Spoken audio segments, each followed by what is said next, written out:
Happy birthday to you. Happy birthday to you. Happy birthday, dear Manny and Angelina. Happy birthday to you. I don't think it's neither one of us. No, it's not mine. It was mine a couple of weeks ago. Oh, okay, good. Happy belated. Thank you. Welcome to the show, Giovanni. Thank you, Manny. It's great to have you. You too. It's a funny story of how we met, and then now you're here on the show, which is great. We're gonna have a really cool show. We're gonna talk about life coaching. We're gonna talk about marriage coaching. We're gonna talk about couples coaching. Go. So there are 3 different types of coaching, right? You don't approach it the same way. Interesting that you say that. There are 3 different distinct types of coaching, but they overlap. Okay. You know what I mean? Because when you talk about in a relationship, if it's marriage, any type of relationship, you're bringing yourself. Yes. And I believe it's the strength of each person as the base. And then we discuss the relationship. Some people do it like, you know, they're going to discuss the relationship, but it's like you have to first make sure that each person is secure in themselves. Each person has certain... Oh, we got lots to talk about. Okay. We're gonna talk. Let me do a few shout outs. I totally forgot on the last show, so I'll give him credit. Fabio, so just because I got the cameras there. FNN working. Here you go. Thanks, Fabio. I was wearing your tee. I'm just throwing it on the ground right now, so deal with it. And then I'm wearing Sustainment because we had the boys in here and we're doing their show, Sustainment Construction. That show is going to be coming out soon. That's it. So now I want to give your deets out. So it's www.inspireyourselflc.org. And then to reach Giovanni is inspireyourselflc@gmail.com. And then on IG, you can find them at life_coach_Toronto. And then also his phone number is 647-231-5727. I want to begin with couples coaching because I've been in relationships, and I guess when things get rocky, it's always like, let's go see somebody. It's never about, should I go see somebody? It's always like the collective, the 2 people go and see somebody to discuss that relationship. So it's interesting that you started the show by talking about you as the individual first. Yeah. Why is that? I think what makes a relationship a great relationship, the basis is when both people are secure. Period. Why do we lose that security? So that's the basis of my coaching, especially the life coaching. Everybody's already secure. I believe everybody already has high self-love. Everybody's already secure. It's the conditioning that we get that blocks us from expressing like what's natural to us. And that conditioning is coming from what? From how you were raised, how you had other relationships, how your friends think a relationship should be. Is it all like everything? So taking like the base of it, it's how you were raised and what you hear around you and the decisions you make going along the way. Is there a disconnection when you start paying attention to how social media is dictating what a relationship is, or how movies dictate a relationship is? Yeah. So again, I think relationship comes secondary. Okay. It's primary, the person. So I think social media, so I don't like to blame social media because I think it's... I'll do that. Okay. In the sense, if you feel good about yourself, no app is going to, change that. It can influence you, but the basis is you. You know what I mean? But what social media does is it builds up this significance need that I'll talk about like throughout the whole show. There's 6 human needs, and we all have a need to feel significant, special, needed, wanted. Because we think that if we're significant, we're going to earn love and connection. Okay. Which is what we really want. Yeah. Does that make sense? It 100% makes sense. So everybody wants to be cool and good looking and this, and then look this way, look that way, that way. And social media gives you that platform to blow that up. But is that wrongfully connected to being high value? Could you rephrase the question? Meaning we want to be significant, so we try to make ourselves seem bigger and better and more desirable than what we really are. So we portray a false image of who we are online to attract someone. They think you're significant, so then they think you're a high value person. Right. I want to be with that person. But that's just a portrayal. Yeah. So how does one get in and out of that trap? Because I guess it becomes a couple's relationship catfishing, so to speak. Like everyone always has a persona. We're not the same person that we are when we first meet somebody. And then when the layers unfold. I was talking about this with my friend yesterday. She goes, everybody kind of does that to an extent. They kind of like chameleon themselves. Yes. And that's natural. The truth is that we have different personalities, but we don't tell ourselves that, because if we tell ourselves that, we're going to feel like we're crazy. Yeah. But the truth is that we have different personalities. But the question is, how much do you do that? You know what I mean? Should you do that? No. So should you just like, this is me. Yeah. That's all. This is me. Yeah. But nobody does that. Yeah, because people think that something's wrong with them. If they're being truthful. Yeah. Like they think something's wrong with them. But hasn't society taught us not to be attracted to the this is me people? That they're open and they're honest and they're sharing and they're not as high valued, so to speak, as other desirable people. So they're concerned that, like, it's easier for a woman to find somebody than it is a man to find somebody, right? Like, we can kind of agree on that. What do you mean by that? Well, it's just like men have fewer picks to connect with. Women have more picks to connect with.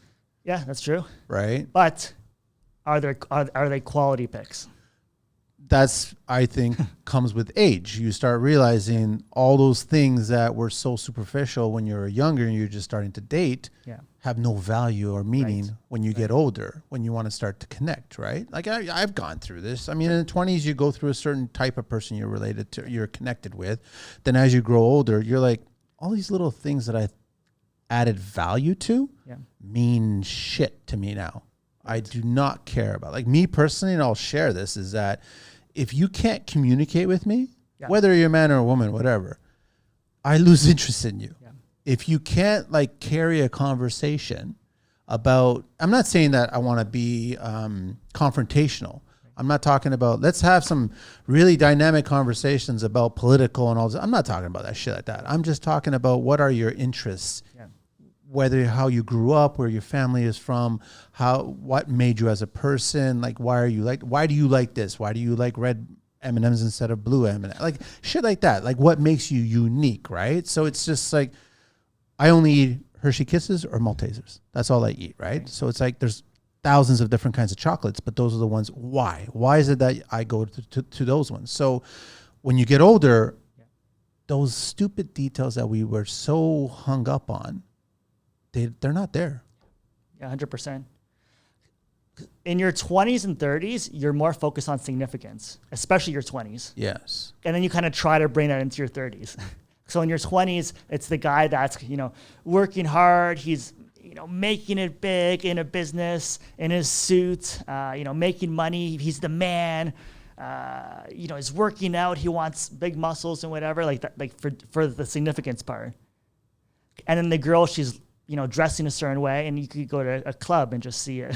And I don't want to talk bad about women. I'm just saying that's what a lot of them do, even though they're not like that. That's what they do. Well, both sexes. And I'm saying they're both doing that. They use physical to begin the conversation. Yes. Physical, and it's also like, guys will talk about themselves or the money they're making or the job or whatever. So they're doing it, surface level stuff. Is it harder for later on? Because I want to go through the whole gambit of life, right? So statistically speaking, right, marriages are not lasting. Relationships are not lasting. Right. People spend more time with the lease of a car than they do in a relationship these days, which is totally sad. I'm not joking. Like, you can get a 48-month lease and the car never breaks down. You can always bring it back and fix it, and that's it. Then you give it back and you're done. But the relationship is ending even before that car's lease is done, right? So it's just what happens when you think you found the right person. It's not working out. It didn't work out, but you chose to get married. You chose to have children. Didn't work out, and now you've got to split, right? So I guess there's so many questions to ask you is, how do you salvage that? How do you rekindle it? Should you rekindle it? So many things like that. And then you start all over again with the dating when you're in your 30s, when you're in your 40s. Yeah. And now you're a single dad, mom, ex-husband, wife, and now you're back on the market, and now you're dating again. And all of a sudden, that's how you get certain older apps that are catered towards older people trying to reconnect with older people. Right. So I'm trying to decide. There was like a few questions. Well, there's a shitload of questions. I mean, there's all kinds. I guess let's stay with the beginning parts, and then we can just work our way through it. But yeah, it's just like, okay, so dating, and just we start with the physical, and we in your 20s mostly. Yeah, that's like more important in your 20s. and to a point in your 30s. And I'm not saying it's not just physical, it's the surface. I don't know if it's even surface level things, because it makes evolutionary sense. Yes. In the sense, if a woman is healthy, if she's young and healthy, she has a better chance at bearing children. Yes. So it makes sense. If a man is physically strong and making a lot of money, it makes sense because he's providing resources. Now, for anybody that's watching, I'm not saying women cannot provide resources as well. No, for sure. This isn't like a battle, but I'm saying traditionally it's set up that way, or it is like that way, evolutionary. So it makes sense. And in your 30s, the guy's kind of building more. The woman could do it too, but I'm saying I think a guy's mindset is more, okay, build my business, getting ready for the family. The woman starts, I even have clients where in their 30s, you could tell they want kids now. They're feeling it. Physically, they're feeling it. And then I think in your 40s, you start going, oh my God, I've worked so hard. I've built my life. I've built, finances. I'm still working, obviously, but there's got to be something more to life. And that's where like love and connection comes in more. And you'll hear women say this all the time. And I think, I know you're going to ask me the questions later, but some guys are still in the mode, like, I got to work. And the woman's like, that's great. I love the financial support. I also need some connection with you, hun. Right? And they start valuing that more. And also for dating, women in their 40s will search more for loving connection rather than significance. Why do couples, men and women, stop? I call it dating. Like when they're in the relationship and it just becomes routine. Yeah. It becomes almost, it was interesting. It was a conversation I was having where it's like the couple was so interested in asking their kids how they were, and they kept on forgetting how to ask themselves how they were. Right. At what point does that happen, and why does it happen? Good question. Well, the kids is a big thing because now you have to their world is around them. Yeah, your world's around them. And a lot of people, I think both sexes do it. I know women, they feel like they have to sacrifice themselves. That's a big pattern with them. I have to sacrifice myself for the kids. And I hate the word sacrifice. I like the word using everything you have to help. Mm-hmm. But sacrifice is like you're cutting a part of yourself, is the way I see it. But men do it as well. Like I'm going to go to work and work long hours and work hard to provide for my kids. So I think everything is like for somebody else. So they're not focused on each other. Another thing is what creates attraction is what creates comfortability is certainty. Okay. I know everything about my wife. She knows everything about me. And that's great. You also need some variety. You also need some attraction. And, you could tell me from your experience, things you've seen, you're most attracted when you first see that girl and she's doing her thing. And you're like, wow, who's that? And it might not just be her looks, but the way she's acting. And then you first talk to her and you can't wait to see her again. Yeah. Same thing with a guy. Oh my God, he's in his element. He's doing construction or his podcast or whatever. Wow. So sometimes couples, they're too close. Okay. And they need some separation. Go out with your friends. Do your things. Without the insecurities. Because then, partner? Yeah, of the other partner. Yeah, because all of a sudden, if he or she is going out more or because they want to be happy. They just want to enjoy their life and go out and do something, but they're not doing it with their partner. Right. So then there could be some insecurities that come up to the top. So that's why I said that being secure, that's where it starts from. Yeah. You shouldn't have there's natural jealousy, but that's different. But if it's like you're going out with your friends and somebody's like insecure about that, that's where you need that personal coaching. It's it's interesting because the thing is that I've never been to the point where I've been so insecure that I'm concerned that they may do something that they shouldn't do. Right. Because the bottom line is my thought process is that if they do, then they didn't really value what you had with them. Right. So basically that's where it's like the relationship is over and my lease is up next year. Like exactly. That's just basically it, right? Yep, so I agree. But that happens, I think it happens too frequently these days because it's too easy to start that whole process again where I guess you start getting that connection. And now you're not in that relationship. You see somebody else and you're attracted to them. And now you're starting to scratch, fresh, new, somebody different. And now you start that whole dating process again. Yeah, but you know what it is? It's not that. It's because in the relationship, your needs are not getting met. Yes. And it could even be 2 needs are not getting met. Like 4 could be getting met, but 2 aren't. And you're seeing that too with somebody else. For example, My husband is great. There's, he provides the finances. I feel very comfortable. I feel certain. I get to contribute. I'm to my kids. I'm growing with my kids. I'm doing this. I'm doing that. But it's not fun anymore. There's no variety anymore.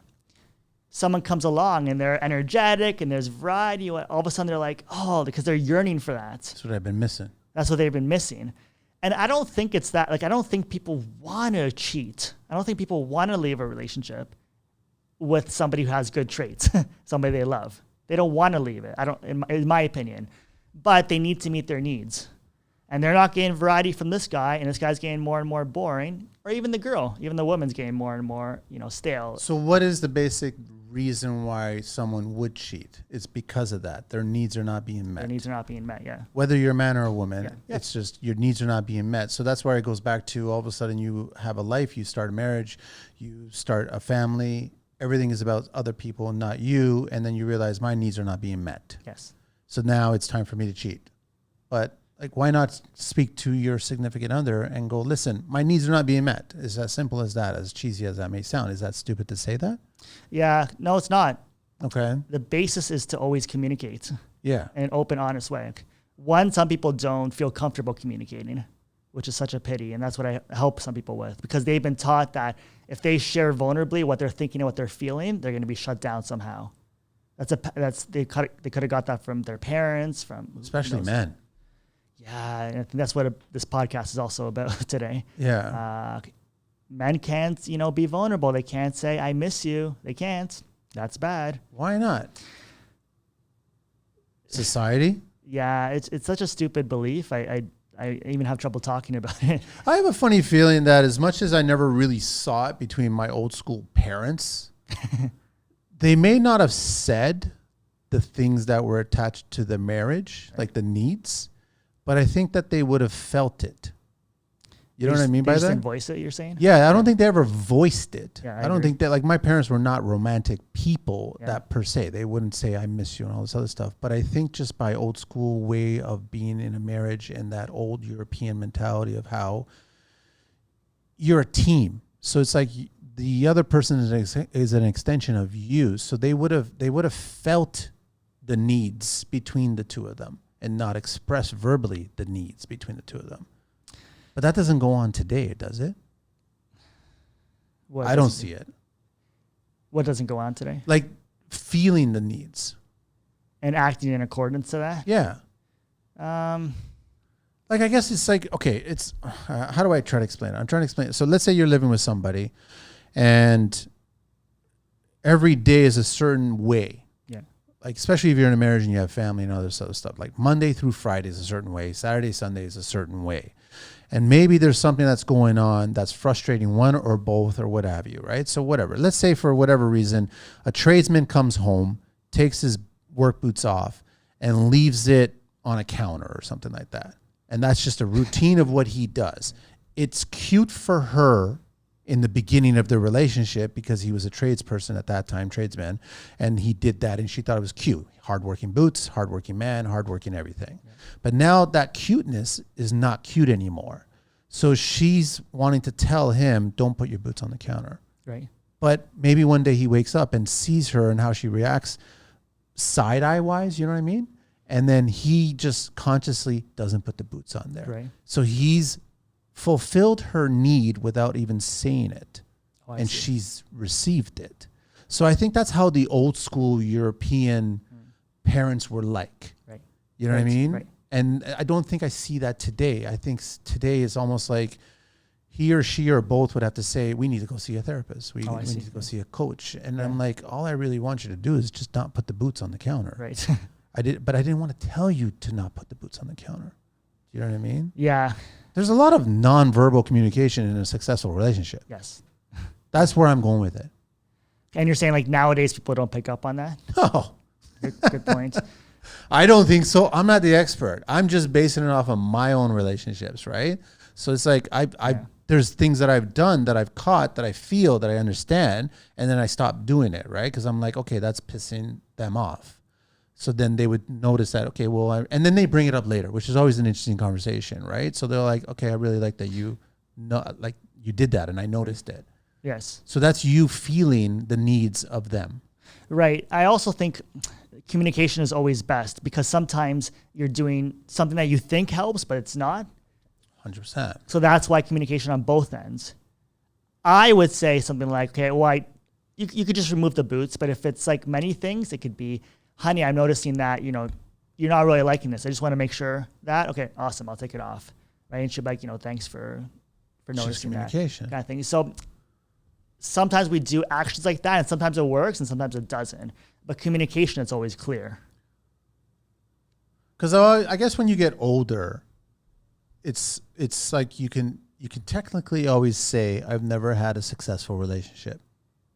Right. Unless you're an old couple and you're literally on your deathbed, then you had one final successful relationship. It doesn't mean it's successful just because it went on a long time. Exactly. And I think that's the biggest misconception. Yeah, because there's a point sometimes in a lot of relationships, I don't think that point is going to be shrunken these days because people will get out of a marriage probably in their last 10 years of their life and saying, I don't want to end my life with this person. Right.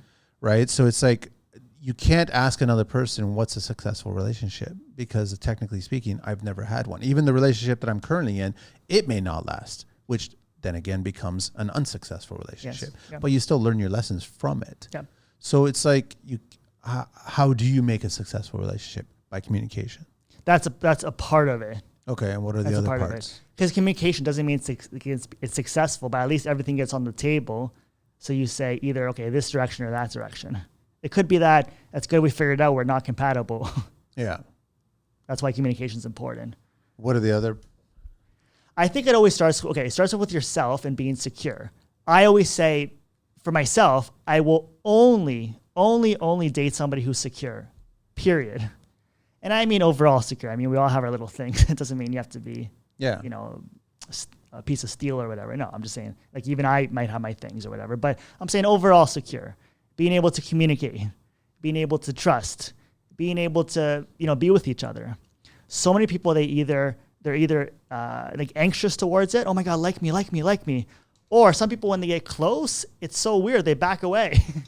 Because they're concerned about what? Because they're scared they're going to get hurt again. Because sometime in their past, they were close to somebody. They had a lot of feelings. They were innocent and the person hurt them.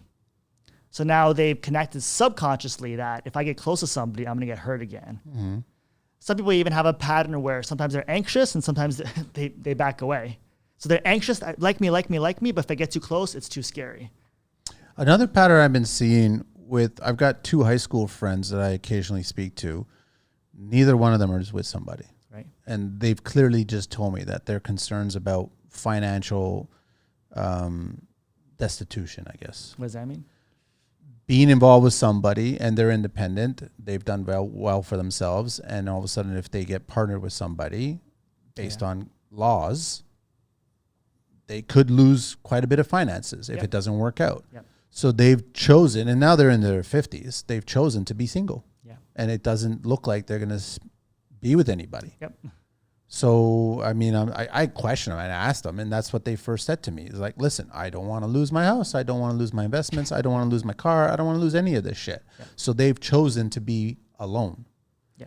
But that's a sign that we're seeing. There's more men being single these days, and also there's more women being single these days as well because their first marriage didn't work out or whatever.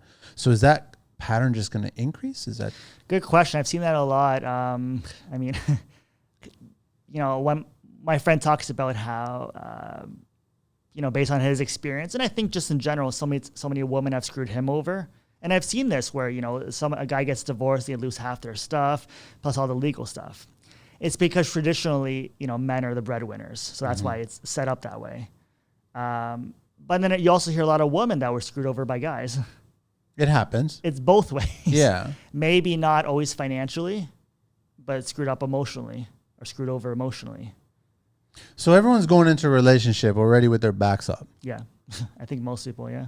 So they're portraying somebody that they're not at first to find out more about this person that they want to get connected with. But in the back of their head, they're always thinking it's not going to last. I think everybody's scared in a relationship, like everybody, period.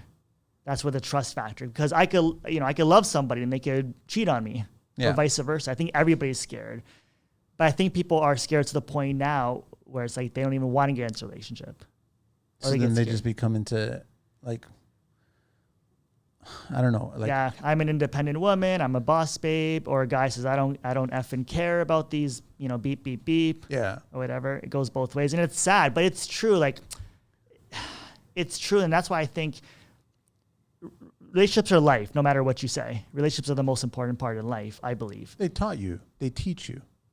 They teach you. Yeah, they teach you. And it's also because our need for love and connection is so strong. Yes. But I 100% understand the fears, and they're real. I'm amazed how many people may go with the wrong people for the wrong reasons and the wrong state of mind. But we do that. Everybody does that. Everybody does that. You do it more often in your 20s and 30s. Yes, yeah. Then you're more selective as you get older. Yeah. So I think that's what, generally, my opinion is do not get married in your 20s. But our parents did. They came from small villages. Yeah. It sounds like you have like a positive view of the marriages back in the day. Back in the day, yes. Yeah. I don't have a positive, my two sisters both divorced. Right. Right. So it's just like, that's how it is. But then I also have friends of mine that their family members are divorced. So it's just common, but you would never think that would be in your family, right? See, I don't know I think the past, they were good in some ways, relationships, but in other ways, they didn't say things. They didn't communicate. They kept things in. They ignored things. They repressed their feelings. Yes. Just because it lasted doesn't mean it's the best. Yeah, I agree. Yeah. Everyone knew that was not a happy marriage, but they were just sticking it out for the sake of the marriage and for the sake of the family name and for the sake of the village or the sake of whatever, right? Right. It's basically like you married your culture, Yeah. right? And then you stuck with it. What background are you? Portuguese. That's what I thought. Yeah, with the Manny. Yeah. So it's just that's how it was, and I never understood it sometimes because I've been in enough weddings when I was younger, and you would see certain couples that just flat out hated each other. Yeah. Like you saw that, but they never got divorced. Doesn't mean it's good. Yeah, I know. I say it's probably even worse if it's going bad and doesn't divorce and you don't divorce. So what's the flip side? Look at what society's created now. Yeah. So I think that's why I think you have to find the right person. I don't say perfect person. Yeah, it doesn't exist. Doesn't exist. And I'm not saying everybody that meets every little check mark you have. Oh. No. But there has to be things that have to be there for you. What's important to you. They're called non-negotiables. For me, first is communication. Communication. If you cannot open up or discuss something and be willing to converse about certain things or what have you, and I'm not like it doesn't matter as long as you're open. If I ask a question and we're talking and we're trying to communicate, we're trying to connect or whatever, and you're just dismissing them and not answering the questions because either you're being defensive or protective, it's not going to last for me. I'm not interested in even diving further about that, right? So, and I'm not talking about intimacy or any kind of sexual. I'm just talking about you as a person, your personality, your character is, that's what I'm talking about. So if you can't be open, feel comfortable with another human being about sharing that, then that's going to be a problem with me. Yeah. Physical, as I get older, physical starts to drop lower down. Yeah. It's just like physical is always going to be there. Like we're animals. Yeah. That's just basic premise, right? That's how it works in my eyes, right? Yes. But yeah, the communication and also I think inspiring. I want drive. I want people creative is another one. I think people need to be creative. I think you have to have an opinion about art or anything like that, like what you think is interesting to you. Like it could be anything, or even traveling, just ideas of what you think or what you see about cultures and things like that. And also, I'm not a religious person, but I like listening to religious people and them talking about their religions, right? I know lots of people of different types of religions, right? And I like understand why, because I want to learn. Yeah. I'm curious about it. I don't know everything about that. Yeah. I grew up as a Christian, Catholic, whatever, but that's not who I am. I know about that, and I know enough about the rulers and the nuns in Sunday class and shit like that, right? Yeah. But I'm fascinated by Muslim culture. I'm fascinated by Buddhism. I'm fascinated by all that stuff. So if someone starts talking to me and they're like, "Oh, I'm interested in this," I'm like, "Great, tell me a little bit more about that. I'd love to learn about it." That becomes attractiveness. Right. Okay. So for you, one of your top needs that you value is growth. Yes. 100%. So, you said a whole bunch of things, which is all right. To make it succinct, you need somebody that you could grow with, and that helps you grow. Go to battle with too. Go to battle with. Yeah. In a good way, obviously. Yeah. No, yeah, because I mean, if life is about hardships, you're going to have more than positive good things going on in your life, right? Right. So if you're going to have hardships, you want someone that you can go to battle with. You can be there, that will support you. But I find also that there's a lot of relationships today that as soon as rocky waters come, they jet. Yeah. They leave, right? Yeah. They don't want that. They go back to what we talked about at the very beginning, that lie on social media. Yeah. They talk about that filter. Like, no, that's the lifestyle that I want. And I'm like, yeah, but that's fake. That's not real. Yeah. Yeah. So you're going to bolt every time there's a little bit of a hiccup in the... So there you go. For yourself and anybody else that values, what you values growth, values, going through hardships. That's a non-negotiable. Yeah. That has to be there. Yeah. Period. So if someone doesn't have that, for anybody that's listening, if somebody doesn't have what you're looking for, those non-negotiables, there's no reason to There's stay. no reason. Don't say, I could change them, or No, these are non-negotiables. They have to be there. Period. So I think that's one of the mistakes people make. Like, you value growth so much, you value, going to battle if needed. It's important. Find something. It's important. So never don't marry somebody or go out with somebody that doesn't have that. But I think a lot of people do because they think, I'm at a certain age. I don't know if I'm going to find anybody else. Well, I got to get married now. And they're pretty good. I mean, they have their things, and it's just like, no, let's be realistic here. Let's actually look at what you really value. And the rest is like, okay, they snore. Sometimes they get upset over things or whatever. But those are the little things. Is there still pressure to be married these days? Good question. Yeah. Really, huh? Yeah, I mean, like, you'll see all those, like, social... I think so. You'll see all those social media posts. Like, it doesn't matter. Do you mean, like, marriage versus what? Common law? Yeah. Yeah, it's probably less pressure to get married.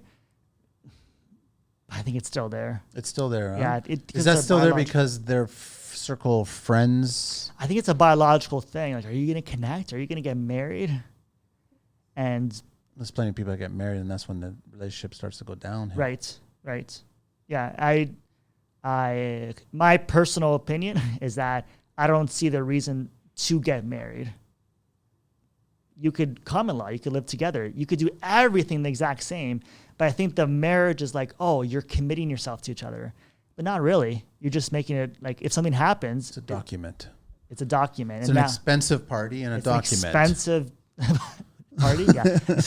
It's an expensive document. Like, why would you sign that? And again, everybody that's watching, I'm not saying don't connect with somebody, don't have a long-term relationship. I would love a long-term relationship. But why am I signing a legal paper here? Why am I potentially hurting? It's not even just if I was the male or female. A divorce is hard all the way around. I know divorces too, like in my family as well. It's hard all the way around. It affects the parents, everybody. the kids, the finances, everything's hard about it. Why would you sign the paper? Are we designed to be married? Are we designed to meet one person, be married for the rest of our lives, and then die? Good question. Yeah, they do studies like, women, as long as they get something from one guy, then they move on to the next guy. Like in the animal kingdom, apparently it happens. I'm not too sure about these studies. I just think it's a lot better to have someone you can spend your life with. If you feel fulfilled anyways. Would you, this is a question I haven't even asked myself or even answered it myself, but I was just like thinking, okay, if I could go back in time, would I just choose one partner? I've got one friend who actually did that, but it's got something to do with family and religion, right? And I just look at him and I'm like, okay, great. Works for you. And they're still married, right? So I think they've been married almost 20 years now, right? So it's like, they're probably going to end up in the same grave or whatever. That's just how it works.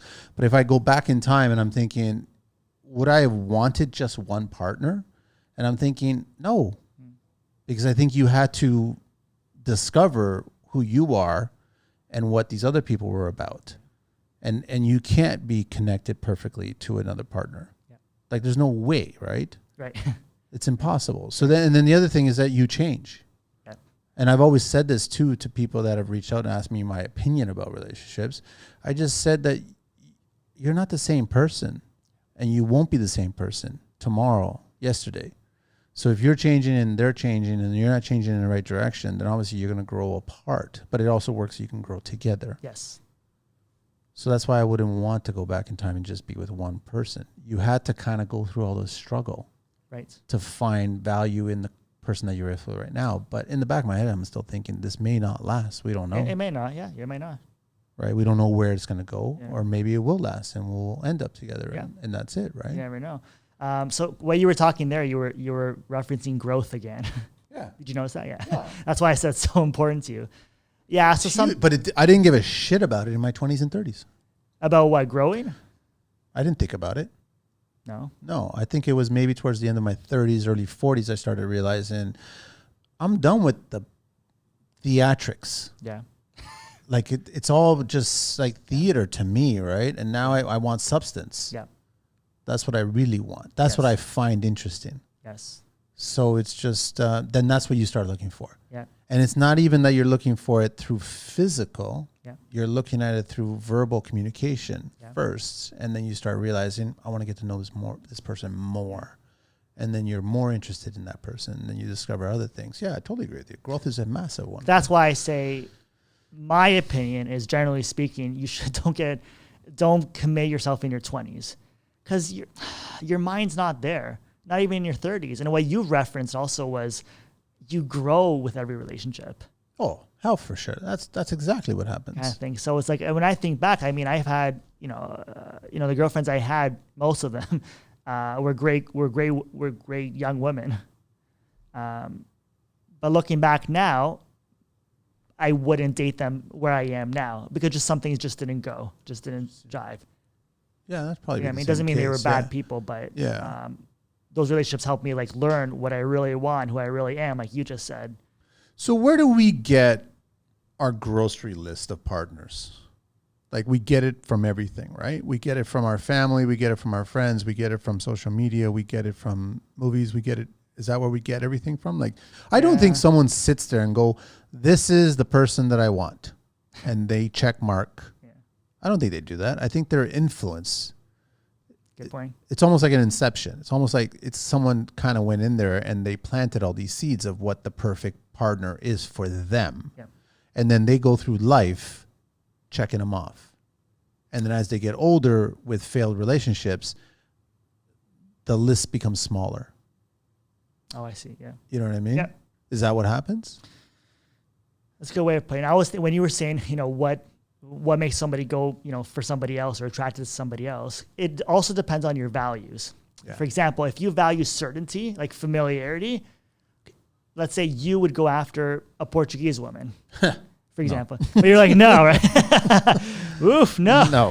One time, enough. There we go. Okay, there you go. Good experience, right? Yeah. Like some people, they have, like I know somebody who found, the same culture and the same region and the same, like the city, like a near city, because they just wanted that certainty, everything the same, So it depends what you value. So if you value, it could be the same culture, they look the same as, your brother, sister, mom, dad, whatever. They value the same things. Some people like variety. They want, if you're, Mediterranean, you want, an Eastern European or a North American, or, for example, or some people like that change as well. So it's also influenced by what you value. How much are we influenced by the fact of what our friends will think of the person we're choosing? That's such a good question. Sorry, was there something more to that? No, that's it. That's it. So I was talking to some teenage girls the other day, and I sat down and go, listen, I'm doing like life coaching for kids and teenagers. And I want to ask, like, what are some common problems that, you have or teenage girls have? And what was the question? Sorry. I got tired. How much influence do people put on circle? Yeah. Yeah. So the girls were saying, if you go up to the guy and he's like to ask him out and he's with his friends, he won't do it because his friends are like, oh my God, he, or whatever. Or if the guy goes up to the girl and the girl's like circles, like, oh, he's not hot or he's not, I don't know. And like the girl won't do it. But they were complaining a lot. They're like, the guy is so influenced by his group of friends. And these are teenage boys, by the way. Yeah. But that happens in your 20s. That happens when you get older. I think that happens when you get older. But you know what? Like how do I put this? I never really cared. In a sense, I always think of it like my friends are my friends because they like me. they know me and like me. And if they don't know it, like if they have a problem with me, then they're not my friend. I know, but at some point you're going to have to introduce to someone that's in your life to your friends. And if if your friend starts saying, you can almost do better. Like that, you're like, you relationship up or down. Yeah. You know what I mean? That could be like constructive criticism. Like that could be good. It could be like, oh, really? Like, tell me more. It could be that. It's just, sorry. I remember having a situation. This is way back. This is, I don't even know why this came into my head. This is way back in my late 20s. Yeah. I was shopping, walked into a shop, and I was seeing somebody. And then all of a sudden, I connected with the clerk at the store, right? So there was a little bit of flirting going on. And then all of a sudden, she started crossing, I guess, the line a little bit, asking if I was single or with somebody, right? And so then I said, no, I'm seeing somebody, right? And she goes, okay. And then she started digging some more. And then all of a sudden, she's like asking me for a photo to see who I'm seeing, right? And then I'm like, okay, well, I'll play along or whatever, right? Sure. And then sure enough, I showed her a picture, and then she just looked at the picture and she's like, you could do better. Yeah, because she liked you. And I'm like, that's just weird. Like, I just met you, I'm just speaking to you, and now this is how you're being judged on, and you're looking at someone that's a photograph. You don't know anything about this person. You don't know what's gone on between me and this person in the relationship. Right. But then that's your outtake from that. Right. So that's where I'm getting with the friends, where they'll start looking at what you bring to the table and go, this is the woman that I want, or the man that I want to spend the rest of my life with. And there's maybe a consensus of you can do better, or you should find somebody else. By the way, I love the honesty and the straight shoot. That's awesome. That's because some people are like, they wouldn't say that, but that's awesome. So I think in that case, it's because she liked you. So whoever picture you pulled out, she would have been like, you could do better. She would have said the exact same thing, right? Yes. And it was like competition, right? So again, if your friend says it, they might have a point. Like, you might be missing something. Or do you have a dialogue with your friend about it? Like, and ask the same way with that store clerk. You can go, why? Why are you saying that? What makes you bring that up? Right. If it's a good friend, yeah, you could ask them. You could be like, that's. Because relationships are just, in my opinion, they're influenced by so many things. But they shouldn't be. But they are. Yeah, they are, but they shouldn't be. In the sense, this is your life. Yeah, it is. That's what I mean by that. But then we're supposed to make mistakes, Giovanni. Like, I mean, aren't we not supposed to make mistakes? So it doesn't work out, doesn't work out. Yeah. What if we end up friends or whatever? Never happened in my life. But it's just like, what if that happens? Or what if they become a person significant in your life later on for whatever reason? Sure. Right? So it's just, I don't know. You're supposed to make the mistakes, I think. Yeah. So I think it's especially parents are like, no, you could do better. You could do better. My experience, and I think this probably goes for everybody. You always date that one person that's just like, I can't say the word on air, but effed. Yeah. And you look back like, what the F was I doing? Was I thinking? And like, my parents were right or my friends were right. So that could happen. But I think you need to make that mistake. So I know at the beginning of the show, you said that there's basically a whole crossover connection between couples coaching, marriage coaching, and then life coaching. Yeah. So it all overlaps, right? Yes. So basically, is it fair to say that if you're, for lack of a better word, failing in your couple life, it's affecting your own personal life coaching, right? And then vice versa. Yep. And so how does one handle all that? Because if your life starts to unravel because you found the wrong person and they're not growing, for my situation, with you, then it's going to affect you personally and professionally. And then that you're going to start to see all these markers that are going to be taking you down on different levels of your life. Yes. How do you handle that? And when you say how do you handle that, what do you mean? Do you finally acknowledge and go, listen, this person in my life is not working. I need to cut them out, get them out so then I can focus. Because we've always heard this thing. When you try to fix your life, so to speak, you may be doing really well with health and you're working out, you're exercising, you're getting that back. But then maybe your family life is struggling because you're focusing so much on that. So it's like, how do we find that balance between all three? Okay. So I think those are two separate questions. Yeah, totally. I just got dozens of questions. I just keep asking. No problem. Yeah, go for it. Cool. That point, because I know that was in the list of questions that you sent me as a template. Anyways, the balance. there might not be a 50-50 balance here. So it's like it's situation to situation. But what I do find is, like I said, some men in their 20s are working hard, and the woman's like, yeah, I'm going with a guy that's working hard, and then in their 30s they're building something, they're building a family. That's amazing, that's awesome. And then their 40s, and sometimes even like later, like 50s, they're still doing that working, and the woman's going, like, you're not around anymore. You're always at work. That's where the balance, like. Not the balance. But he's trying to provide for the family. He's trying to provide, but he's using an old like strategy that worked in the past. Yeah. And he might even think that's how I earn my value as a man. That's why my wife is staying with me. But I could tell you, because I've had just personal and professionally, I've talked to many women late 30s or especially 40s. They value loving connection more. They would say, okay, listen, like we're in good financial standing right now. It's okay if we make a little less money, but I want to be together with you. I want that connection. I want to feel this connection now. Our kids are growing up. Like I want that connection now.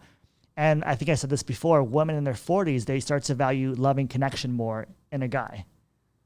What's a guy valuing at that time in that age bracket? I think just exactly what you said. It's not as much about looks. And what I mean about that is I think you have to find the woman attractive to you. But it's really more about what's deeper. What's the conversations you have? Are they able to communicate openly? Yeah. Are they secure, or are they going to be a beep, beep, beep?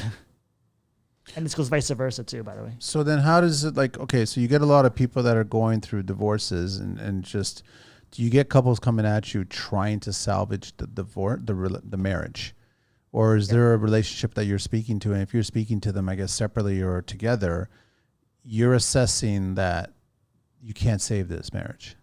Yeah. Okay. So firstly, I only take on people who are both 10 out of 10, like motivated and ready to it can't be one wants to and the other's being dragged to it. 100. Exactly. It has to be both willing to give this a shot. Exactly. And I do that in my coaching too. Like I don't take on everybody.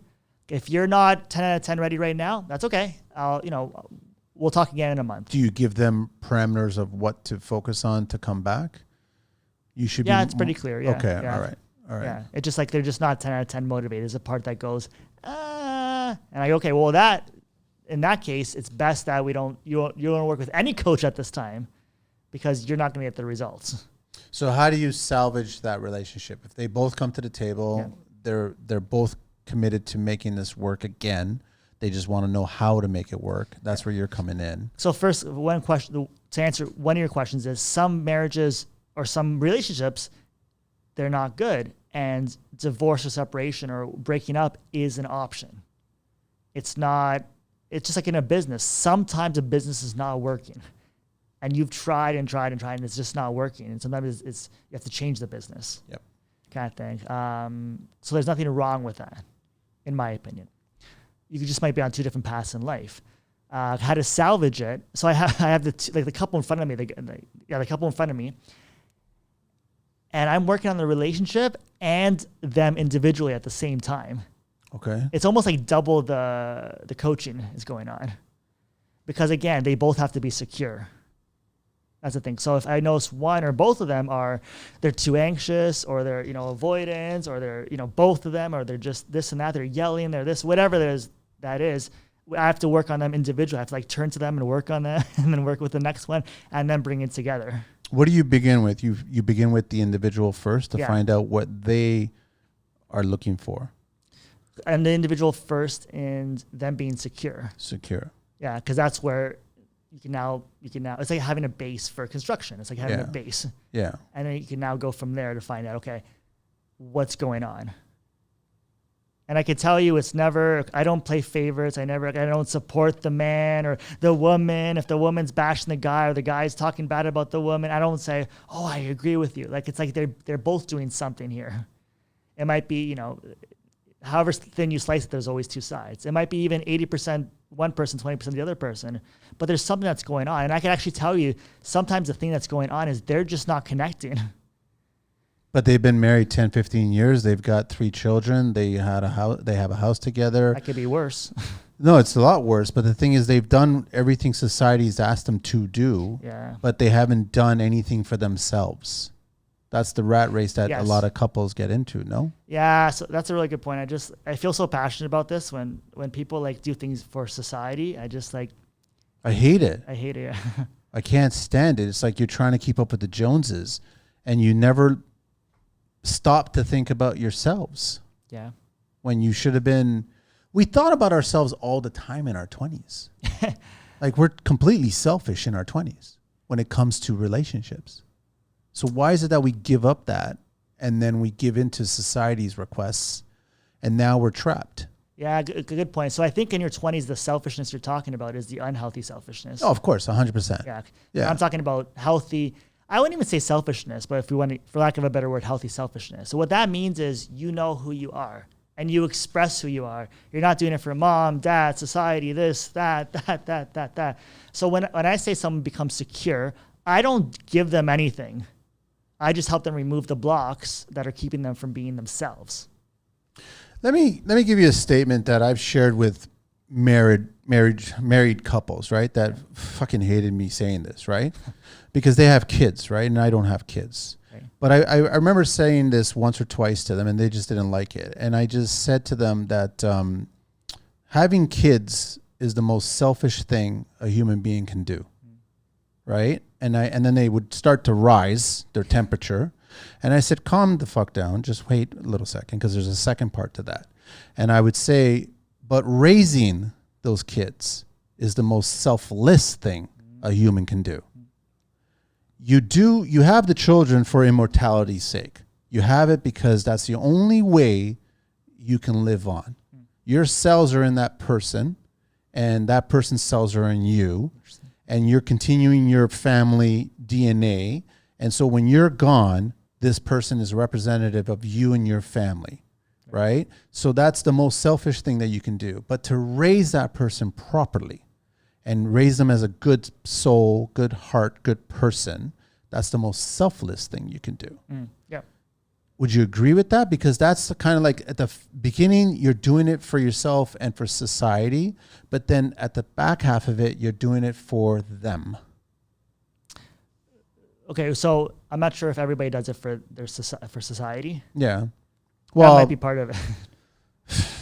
I've had my fair share of dates that you start meeting somebody and they start sizing you up physically because they want a representative of the ideal specimen. Right. You know what I'm saying? So when I think at a certain age, people are looking for the ideal candidate regarding what the sperm can bring to them. Yeah. You know what I'm saying? Yep. Like there's a reason why majority of women are asking for a 6-foot+ man. Yep. Right? A man that has, I don't know, light eyes, long flow of hair, shit like that, right? All these things, right? So then you're sizing them up. You're like bald, short, brown-eyed men are not the desired look. Right? But yet they're probably some of the nicest people out there, right? But that's the people that these other people will look at after marriages have fallen apart, after society has beaten them up, and they start looking at nice people to be with. Yeah. So that's where the selfishness, I think it starts off at the beginning because now you got what you wanted, but then you realize that you didn't do anything for yourself, but now you have to give up yourself to raise that.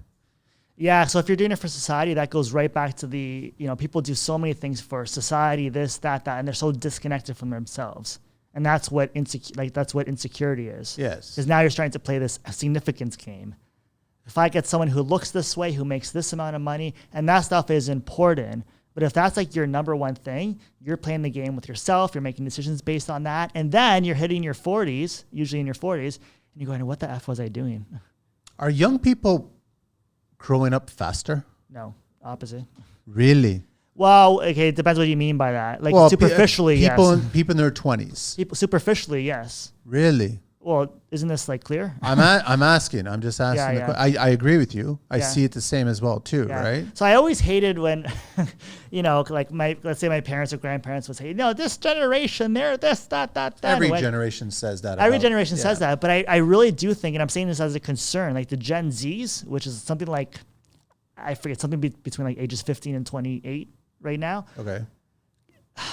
Like I'm really concerned for them. I'm really concerned for them. They live on the superficial level. Because they've had so many partners by so many years. Yeah. And you're like And we know through studies that having so many partners is going to contribute to the possibility of a divorce. You're never going to stay stable in a marriage by the time you actually decide to be married, right? I agree with you. So, I mean, Gen Z, I think, is mid-90s to present time, right? That's how, so they would be in their mid-20s or something right now. Yeah, Max. So it's mostly like late teens, 20-year-olds, yeah. Yeah. So then you're so disconnected, I guess, from yourself, from reality, yeah. Yeah. So it's just going to get worse. Yeah, I don't know what they're going to do in their 30s. I've talked to people about this, like, what happens? And they said, let's say the woman, they go in their 30s when they feel like their, values going down, their physical values going down. They end up connecting with, the first guy that shows them some attention and that has like a pretty good job and whatever, but they're still living that like lie. And then in their 40s, I believe that's one of the reasons why they start going, I'm not happy in the marriage. But we've been married 10, 15 years. Yeah, but we've been married under like a lie almost. Or like not it's been a business transaction. I think that's hard. That's like a tough thing to say, but yeah. I know plenty of marriages that are business transactions. No, what I'm saying is it's a heavy thing to say, but I think there's some truth to that. Yeah. So that's why, I don't know, it's very superficial. And on the, multiple partners thing, I think this goes for men and women, guys and girls. I heard that if you take like, for a woman, if you take like a sticker, I think it's like a sticker, and you put it like on a wall, you take it off, she sleeps with one guy. Of course. And you take it off, and it's still kind of sticky. Okay. And the second time, it's a little bit less, whatever. After, I think it's 6 is like the magic number, it doesn't really stick anymore.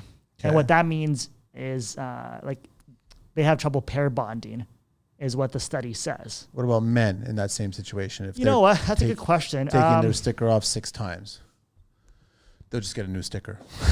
Yeah, just get a new sticker. So this is a good question. I got to be careful with this answer because send the letters to me.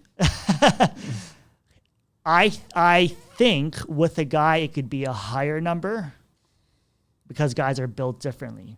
But guys are not what everybody thinks. Oh, they just want sex all the time. They just want, it doesn't matter what. It's garbage. It's garbage. And I think with age, like, you can't, it's hard to have sex with somebody you don't have feelings for. And I'm saying that because from personal experience, maybe when I was younger, I needed a certain amount of emotional connection.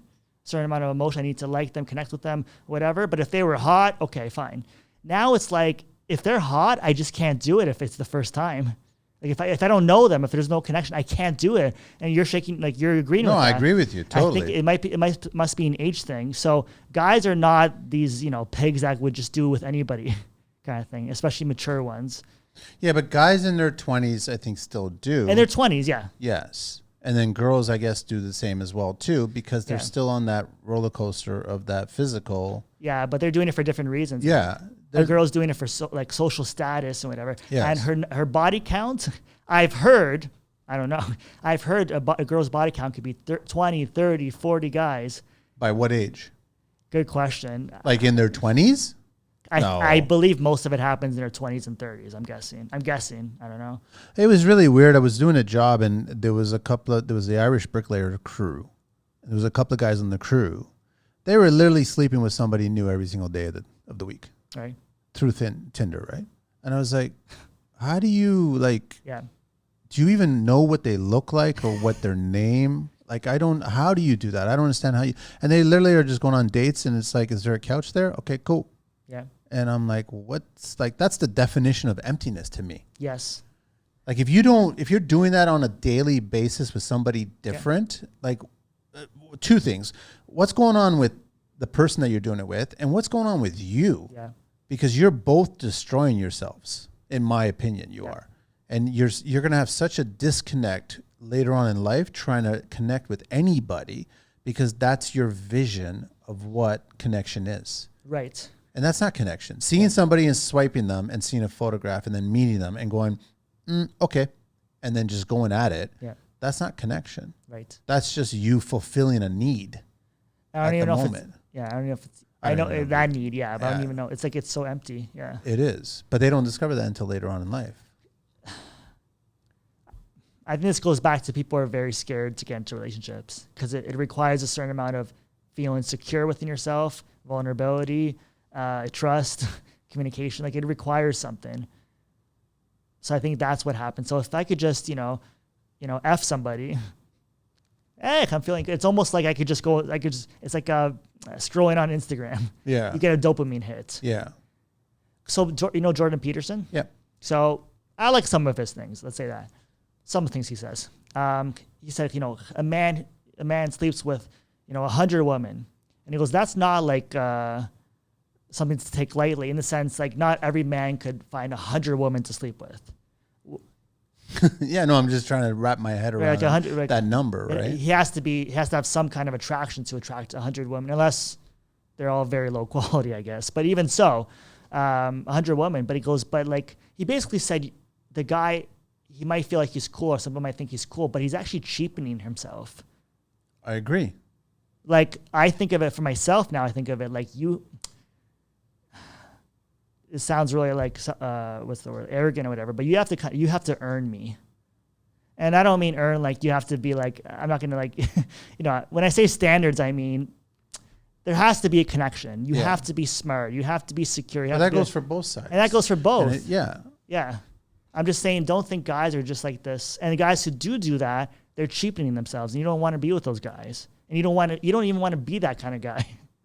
You're cheapening yourself. It's ironic though. Like, I think I talked to a lot of people, or I've seen the cool guys from high school. They're probably twice or three times divorced. They're most likely single, but yet they were the cool guys, like the guys that got all the girls, right? And I'm like, so I was the shy guy, and just really? I was a quiet guy. I was totally quiet in high school, right? I was the introvert in high school, and I just kept to myself. But I mean, then you get older and you start realizing what you're really looking for. But it's that flip side. Like, you get a cool looking guy and he's going to get all the girls, but then later on in life, he's got nobody. I think it goes back to that guy that's sleeping with somebody new every single night of the week. Yeah. The emptiness that's going to be attached to that person. And this is why, because in their 20s, people value significance so highly. So the cool looking guy is very significant. Do we have a resurgence when we get older? Because you start seeing a lot of people when they're retiring, 50s and 60s, and they do want to get out of that marriage. And I remember having a conversation with someone that was much older than me not too long ago, and it was just, her thought process was, I don't want to spend the rest of my days with this man. Yeah. I want to find someone else that could give me some life back into my life. Yeah. Right. So it's like, okay, I could be here for another 5 years. I could be here for another 20 years. And I don't want to be with this person that comes home, is retired, sits on the couch, watches TV, or does that routine Monday to Friday, Saturday to Sunday. And I think that's where it's like, you need to keep life moving. You need to keep trying stuff. And that's why you start seeing an increase in older people getting divorces and separating and wanting to find themselves with other people. Yeah. Are you seeing that? Are you working with couples of older age? I've seen that like personally in life. And I don't mean like me directly, but like I've seen that around. Like I'm saying people who are not my clients. It could be friends or whatever. And that's exactly what I was talking about, where I'm going to say I think it's guys get very comfortable. I agree. Right? They're used to it. Yeah, and it's comfortable. Everything's good. And when, the woman says, I need some life back in me, what she's saying is I need some variety. That's the need of variety. While the guy's like, we have comfort now. We have a house. We have a family. Everything's good. We made it. But then you're going back to society. You're going back to you're fulfilling what society's asking you to do. Right. Yeah. So you guys are empty nesters now. Kids have gone out. They have their own marriages. You're downsizing the house. Yeah. So you're doing everything that society is telling you to do when you're forgetting to do what you want to do. Right. Right.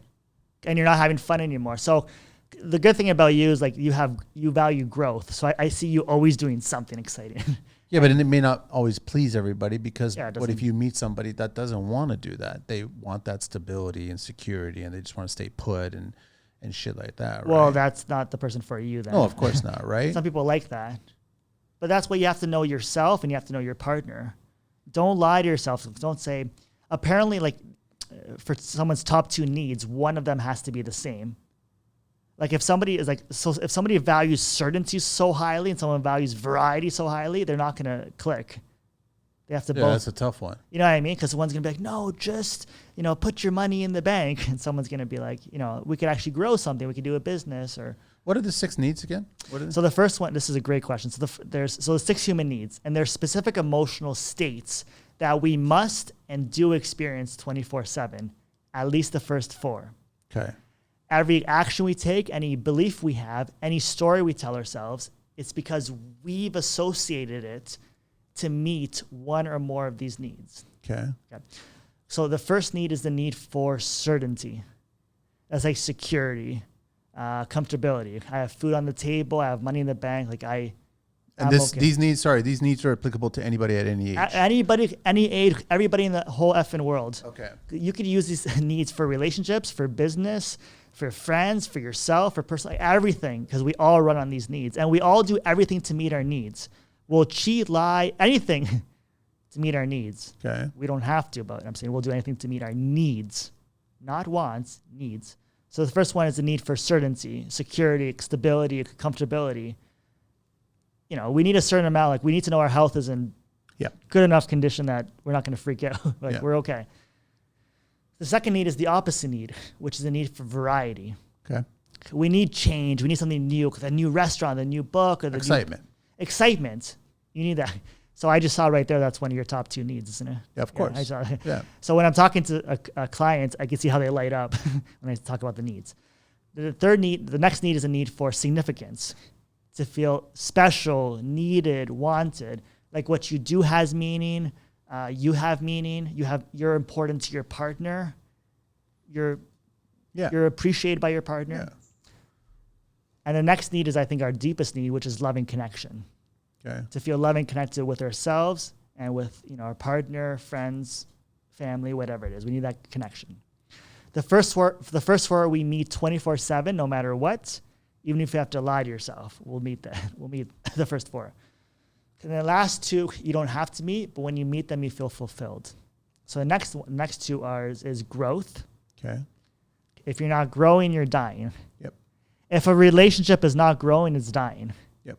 Even if we have, the perfect house and the perfect, 2.4 kids or whatever, and the picket fence and whatever, and everything's good, but it's not growing, it's dying. Yep. Okay. So there's growth. And then when you grow, you're able to fulfill the next need, which is contribution. Okay. Where you give beyond yourself. It could be kids. It could be building stuff together. I don't know if did you say what's important to you is inspiration as well? Yeah. Yeah.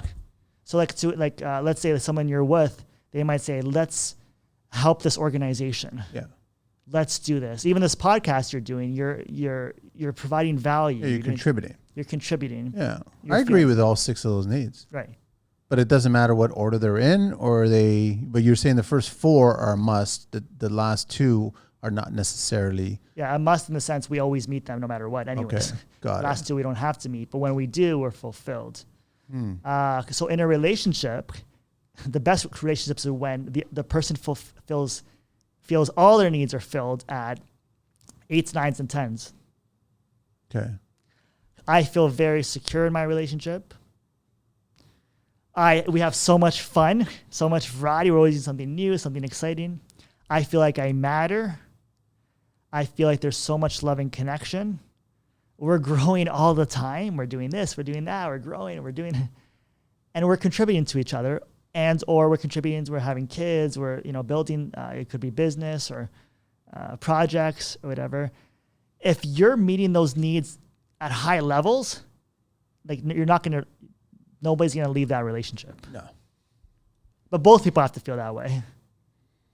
Now, can those needs change over time? Like, can one person in the relationship start to modify their needs, and now it starts to get them disconnected from the relationship? So everybody, we always meet at least our first 4, but people tend to value 2 above the rest. Got it. For you, I'm kind of guessing it's growth and then variety. Yeah. Is it in that order, or is it variety first? No, it's growth and variety. So growth and variety, yeah. So I think the question could your top 2 change? And the answer is, yeah. I think theoretically, but I don't know if they do. But if they do by chance or whatever, because people want to grow or change or whatever, maybe they could look at their life differently. Will it affect the relationship because maybe they found the right partner and they're growing in variety together, and now one is maybe increasing or decreasing that, and then it's affecting the marriage at that time? Yeah, good question. Does that happen? Have you seen that happen? Good question. I've never seen that happen. That's why I'm like, I'm not sure what to say. What I do know is like, if some people have to act what's natural to them. If they're like, let's say you love growth.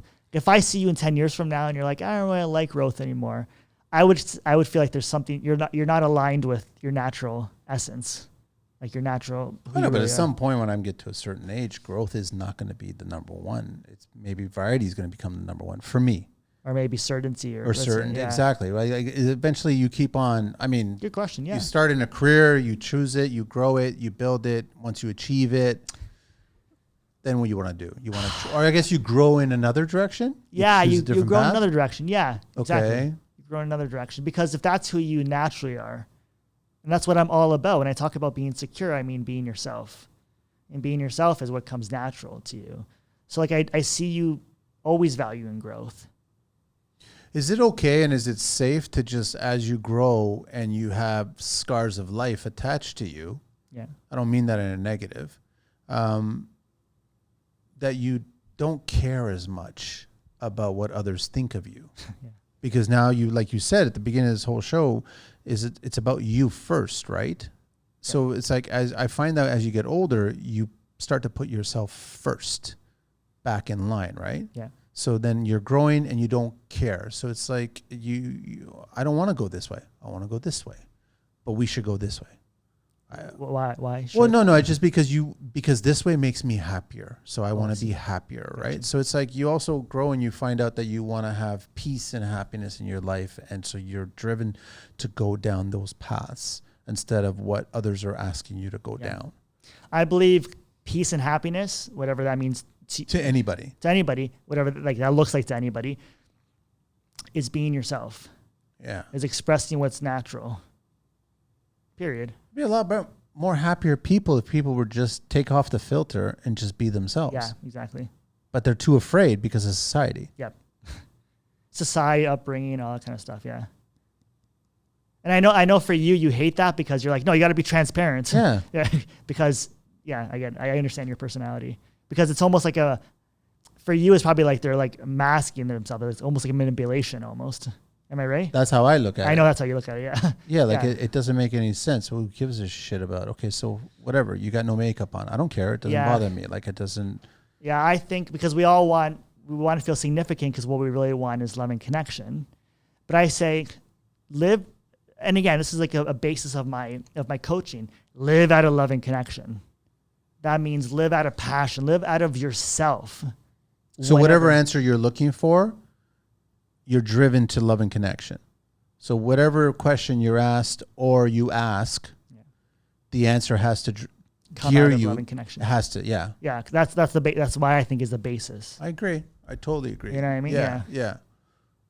That would make you a happier human being. Yeah. So if you're doing what I think is, there's a quote that says, your friends don't mind you or whatever, and if they do, they're not your friends. Of course, yeah. Kind of thing.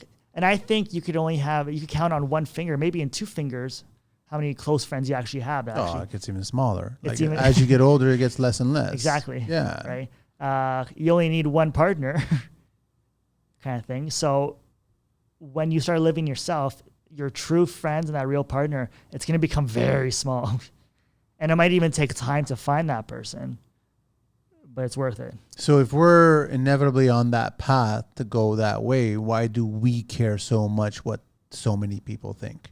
Yeah, I think from an early age, we're taught and we're shown to disconnect from ourselves. It comes out of fear, I think. Yeah, it comes out of fear. By your experiences in life. I think you're taught it. Yeah, I think you're taught it first, and now you see the world through those lenses. You're taught family, parents, siblings. Everything, yeah. Everything around you. Parents, yeah, and society. But I don't like to blame society. I think it starts in the home. Well, I agree, for sure. Because that's a reflection of who you are or what you become. in the home. Yeah. Yeah, where you started, right? So that's where you're hugely influenced, right? So I would tell people, so again, I got to be careful with my words here, but I do like to be honest. I think, now we live in this generation where you think whatever you are and you're that. In a sense, I'm a CN Tower. I identify myself as a CN Tower. I believe that's a little bit like, okay, that's your reality, but that might not, I think it's a little far-fetched. I don't need to accept your reality. I don't need to accept it. I can disagree with your reality. I can disagree with you. I can respect you as a person, Yes. and we could have a good conversation and whatever. Yes. But so what I'm saying is, like, I think it goes a little bit too far nowadays when people just say things that are just, I think, are way out of reality. I have lots of respect for a lot of people that I speak to, and they bring up their personal beliefs, their religious beliefs, their political beliefs or whatever, right? But it doesn't necessarily mean that I agree with them all the time. Right. And I have every right to say to them, I don't agree with you, but that's fine. But don't try to instill that in me. Of course, yeah. Because it's never going to work, first of all, right? And I still respect that that's what your thought process is. Right. But I find it very difficult that a lot of people that do that, they want to influence it on you. Yeah. And I'm too old for influencing. Were you ever influenced? I feel like you kind of pushed back. No way at like, all. F this. Never. I never, whatever. You grow up and you're surrounded by drugs. You're surrounded by, I was in the film business, man. There was drugs everywhere. It's just, I never got into that. There's alcohol in the film business and in construction. I never got into that. I'm moderate, right? Like, I don't have any vices. So it's just like that. You're presented things and I made an assessment, and it's not for me. Yeah. Simple as that. That's how I looked at it, right? And so you go through life that way. Did it help or hinder finding a relationship? I can't fault any of the relationships from my past. I can never do that because those relationships shaped me to the person who I am today. Yes. Like, I'm grateful for those people and what they were a part of my life at the time. Right? Because I'm respectful of it because this is the man that I am. This is the human being that I am today as a result of that. But it's also educated me to, if I meet somebody new, right off the bat, you meet me, you know exactly what you're going to get. Yes. Simple as that. Yeah. And if you think you can try to change me, good luck with that. That conversation is going to last 2 seconds. Yeah. Because I've never wanted in my life ever, or nor have I tried to, change another human being. Because it's impossible.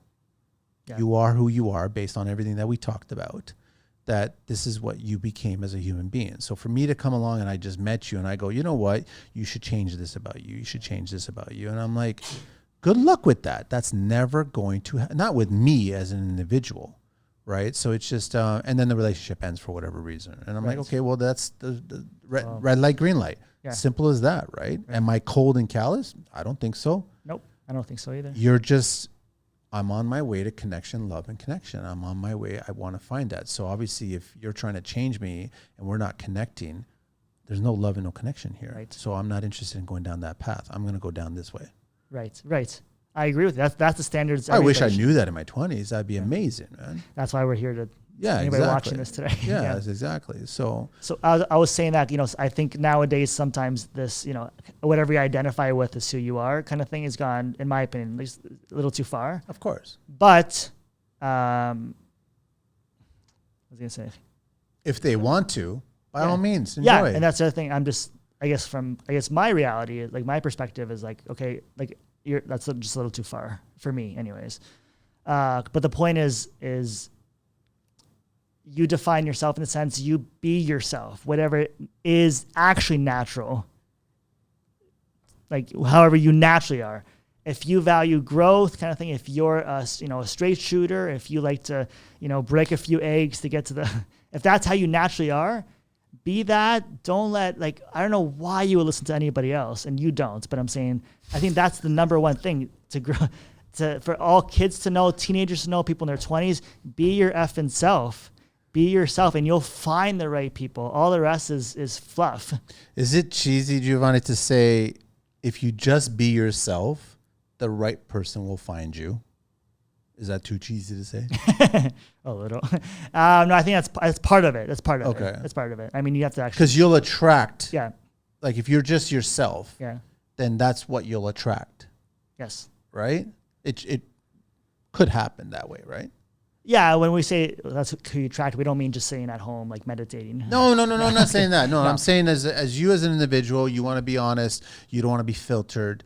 You don't want to present a portrayal of who you are. You want to be you. You want to be yourself. Yeah. So if you want to be yourself, then you go to the grocery store this way. You pump gas this way. This is your hobbies on the side. This is who you are. This is the person. This is the person, man or woman who you are.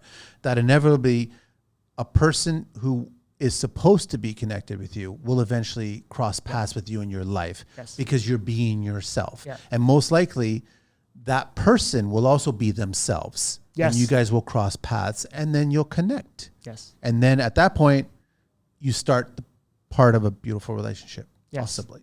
Yes. Instead of you be a character, and then you meet and then you pretend and then it falls apart. Yeah, and 10 years later, you're going, why isn't my marriage working? And blah, blah, blah, blah, blah. Yeah. So I think if you're pretending, you're like, that's your comfort zone now. So you'll see someone who's pretending and that's comfortable for you. So you'll go towards that. If you're real, you'll see what's real. Got it. Kind of thing. And again, anybody listening, real doesn't mean I'm special, I'm the best. Real is it's just you. Like I always say, like an apple's an apple, an orange is an orange, a pineapple's a peach is a peach. It's not that one is so amazing. You might like one more, but it's that they're just all themselves. When we say I'm awesome, I look in the mirror and I go, I'm awesome, I'm number one, I'm amazing, I'm so good looking. That's significance. Mm-hmm. But when we just say I am who I am, and that's love. That's beauty. That just is. That's where, like, just look at kids. Kids are not changing in the mirror, going on the bed. They're just themselves. Yeah, kids are just themselves, and they're just. Kids will just fall and trip and scuff and get dirty and just like whatever slobber, just drink and no problem. Spit. Like they don't care. You think again, if your friends don't want to be friends with you because of that, they're not your friends.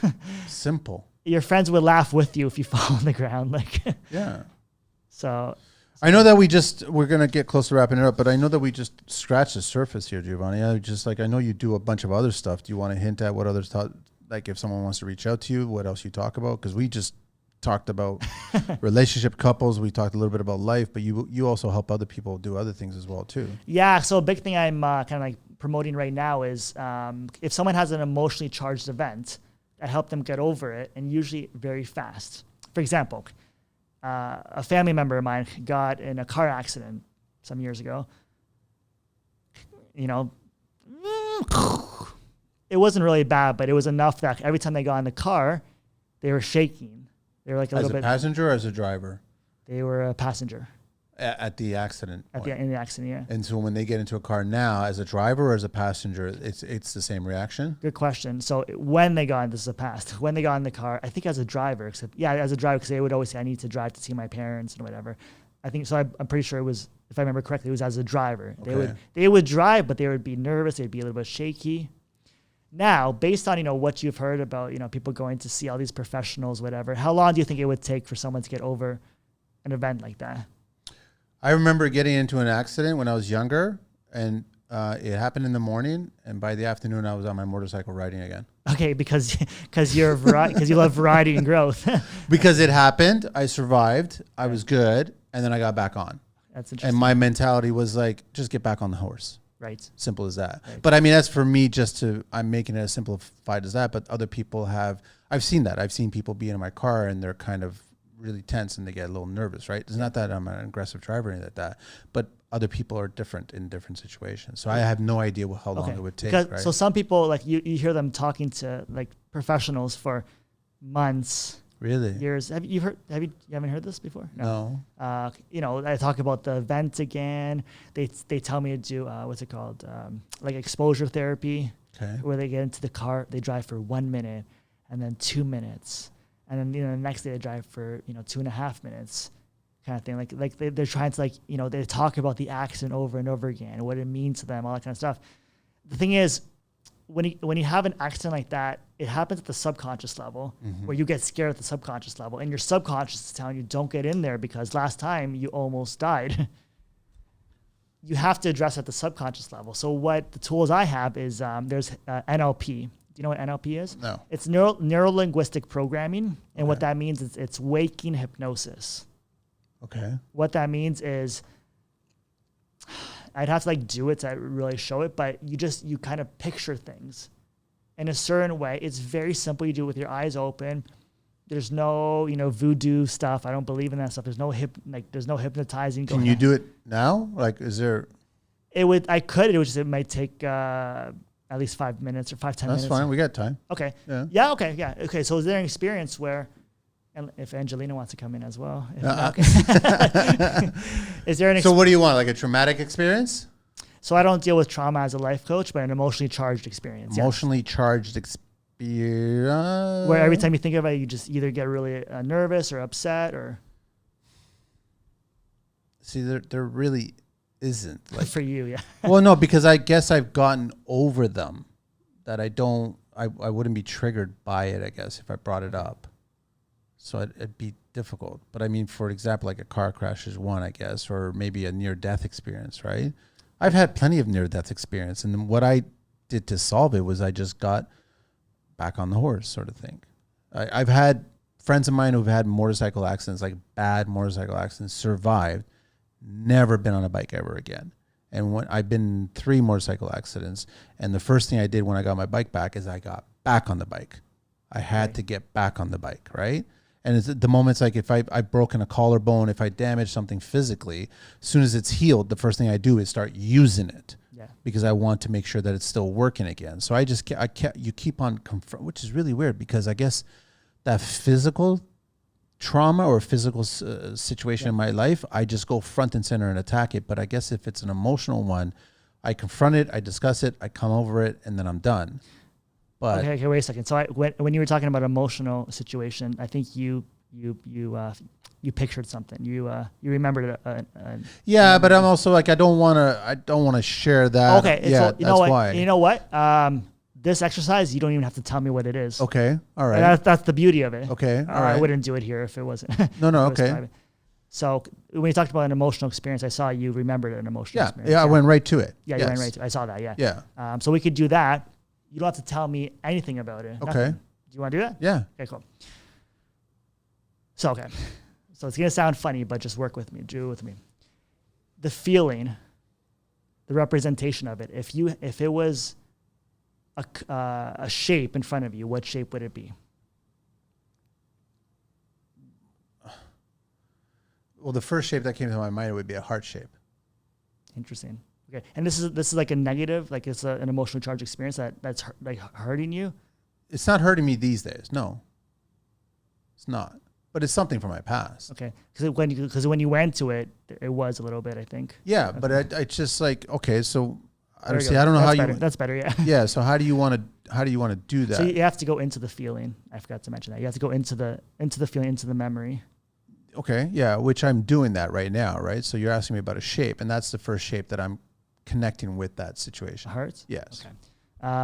Where is it in front of you? Is it like here, up, down, side? It's up. Up where? It's higher. It's like up. Up, okay. What color is it? Red. Is it light, dark? It's almost pale. Pale. Interesting. Okay. Is it like solid or is it flowing? It's slightly out of focus. Slightly out of focus? But it is a solid. It's a solid item, but it's slightly out of focus on the edges.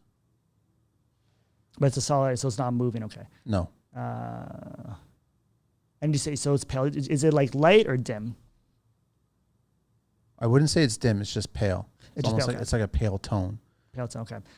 Okay. So we'll do this. Make it like bring it into focus because you said it was like fuzzy on the outside. Bring it into focus. Okay. All right. Does that feel different? It lowers it. It lowers the feeling. It lowers where it is represented. Okay. Where is it now? It's probably more at eye level now. Like here. Okay. Yeah.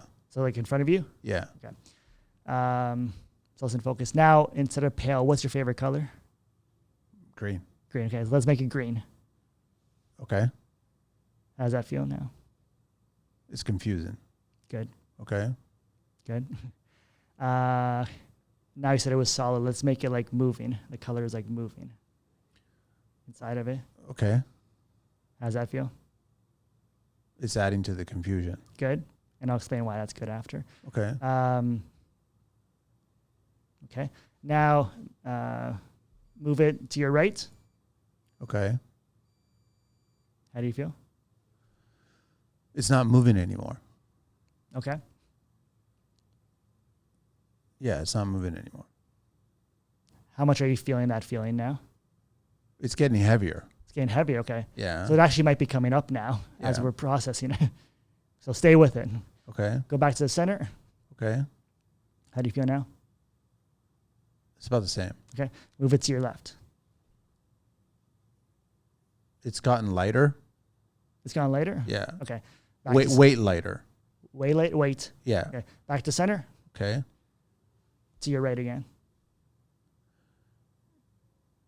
It feels about the same, but for whatever reason, it feels like it's heavier. It's heavier here. Yes. Okay. What about if you move it upright? It's, how do I describe it? It feels more like a loss. Okay, got you. Center again, center right. Yeah. Down right. That starts to make it disappear when it goes down. Like you don't see it anymore? Yeah. Okay. Bring it center. Okay. Oh, sorry, right. Center. Okay. Okay, so see how you feel now. Okay. Actually, you know what? Let's bring it to the right because that's where the heaviness was. Bring it to the right. Okay. Feel how you feel. Okay. Now start making it smaller. Okay. Smaller. Yeah, it's disappearing. And how are you feeling right now? Anxious now a little bit. Yeah. Yeah, like there's a tense. There's like a constriction. Okay. Right? That's good. Yeah. Yeah. That I wasn't feeling at the beginning of this whole thing. I know. Yeah. Yeah. Right. So small. So now it's going to start going Further away. Far away. And as it goes further, it goes smaller, further, Yeah. smaller, further, smaller, further, Yeah. smaller, further, smaller. Yeah. It keeps going automatically on its own Okay. until you can't even see it anymore. Okay. How are you feeling right now? It feels lighter now because I can hardly see it. Because you can't see it? Yeah. Right. Feels lighter. Yeah. And how does it feel? How do you feel now? It's less constriction now. Less constriction. Yeah. Okay. So I think what was happening there is I think you probably blocked it when Yep. it happened. And doing this is part of this exercise is processing the emotions again. Because we get stuck when we don't process the emotion. Mm-hmm.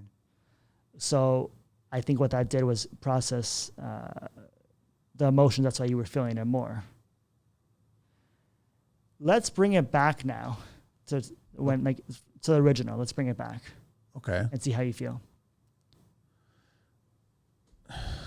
Well, now the heaviness went back on. The exact same? Yeah. Okay. So I would say, okay, so we can't do much more here because we'd have to talk a little bit more, but I would say you have to process that. Okay. Yeah, that's what's going on here. And that would take longer. So So can't process what? The definition of that? No, so it's not intellectually, it's emotionally. Okay. You have to feel this out. Got it. Even though like you've taught yourself to kind of like always push through, you have to feel this out. So that's what you do. You work with couples on that. So you try to figure out what that emotional has happened in their life. If that's with couples, but I think we were talking about like for personal coaching, Yeah, someone comes in. So in this case, it sounds like this is something from the past. Oh, it's way past. Yeah. It was way past. You kind of pushed it down and it's coming up now. You need to emotionally process it. An easy way to do that, you could play around with on your own time, is if you look down to your right, because I'll mirror you. When you look down to your right, you're emotionally expressing.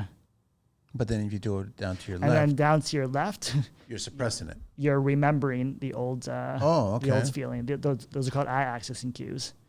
So on your own time, I would even move my eyes from side to side around and see how that if reacts. that helps process the emotion. So what's happening to myself or a person physically at that point? Why I was feeling a little constricted, right? Okay, so firstly, you were feeling confused, right? Yes. Which is an amazing thing. Every time someone feels confused, it's because we broke a pattern. Okay. Because you were like, someone was like stuck in the pattern, and the confusion means we broke the pattern and your brain's trying to figure out what's going on. Got it. That's why I said good. I think that anxiousness, the feeling of anxiousness was number one, it was coming out again. So it was processing. And you're like, oh my God, because it was a very emotionally charged event. Yeah, but it's always been there. Like, I haven't forgotten that. It's always been there, right? But I guess I haven't really confronted it. Exactly, yeah. Okay. You pushed it down, you moved forward, that kind of thing. So I think that was happening. Also, when something's been like that for so long and it starts moving, I believe, like naturally, your body starts going boom, boom, boom, boom, boom, boom, boom, because it's different. Like it's almost like you moved something that was there for so long, and it feels very uncomfortable in a way, quote unquote scary in a way. Yeah. Like your body reacts that way, even if it's not. So that might be happening as well. So you've had a lot of success with couples, like when you're... So this is more for like individuals. Individuals, someone right? had like an emotionally charged event. What was it called again? So I use NLP, Okay. neuro-linguistic programming, which is like waking hypnosis. And the example I did, so this is an event that the car accident was something that had just happened 1 or 2 weeks prior. So again, some people, they would have to talk about it for months or years or whatever. I worked with this person. It was something like 20 minutes, gone. And she was fine? And she was fine, and now she's able to get into the car. No problem at all. She needs to drive to her parents at that time. She needs to do all this stuff. So what did you do? A similar thing? A similar thing, yeah. Okay. I think in your case, this was like an old thing, and it looked like you had to, there was more processing to do. Yeah. And maybe on your own time, maybe not, in a studio. But in this case, it was only, something like 2 weeks prior. It was a family member. They were comfortable with me. They cried for a couple minutes, and then they felt peace. They were able to go into the car now, and they said everything's fine. Wow. What are the other things that you do as well? Oh gosh. Lots of stuff. Yeah. How long have you been doing it, Giovanni? My whole life. Really? Yeah. How young are you? How young do I think I look like? I don't know. I guess I don't take offense. Late 30s. 36. Yeah. There you go. That was my guess. Yeah. Yeah. Some people go, "You're so mature. You must be 40." I'm like, not really. It's got nothing to do with maturity, man. But you do other things as well too. I just want you to share it with other people if they want to reach out. There's so many things. What are you thinking of like that? What do you mean? Like, is there something like? Is there something you wrote down? No, just from your website, because there's other. I mean, you talk about all kinds of stuff, right? So it's like overcoming challenges and things like that. So right? yeah, so that's for marriage and couples coaching. Yeah. And I want people to see, like, I want them to go through a list and be like, oh yeah, there's trust building or emotional connection, or that's for someone to see.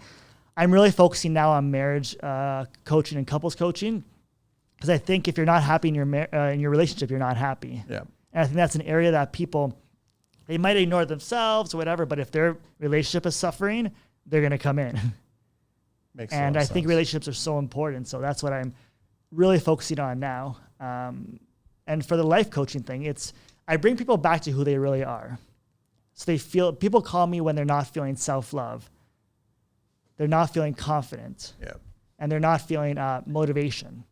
And when I say motivation, I do not mean that rah motivation. I mean where you have that drive. Whatever naturally motivates you. Got it. Let's say if you came in and you were unmotivated, I'd find out, firstly, what your top 2 needs really are. Okay, we find out their growth and variety. Are you growing? You'd probably be like, I'm not, because I thought that was bad to grow. You would never say that. Or maybe you're thinking that you're not growing fast enough, or things are not moving quickly enough. Okay, so that's another pattern I have to figure out. Yeah. Got it. So some people, they might have this pressure on themselves to always grow, always grow, always grow. The growth part is natural. The pressure is not. But they've been pushing themselves. They get a little bit burnt out. What's even the point anymore? I'm getting kind of tired. And now I feel unmotivated. It's not that you're unmotivated. It's that you've been running this pattern of pushing yourself. So what I would do is I would help them break that pattern. So they just get back to what's naturally their natural growth level. So that's when they feel motivated. Getting back to who they really are, that's when they feel the self-love.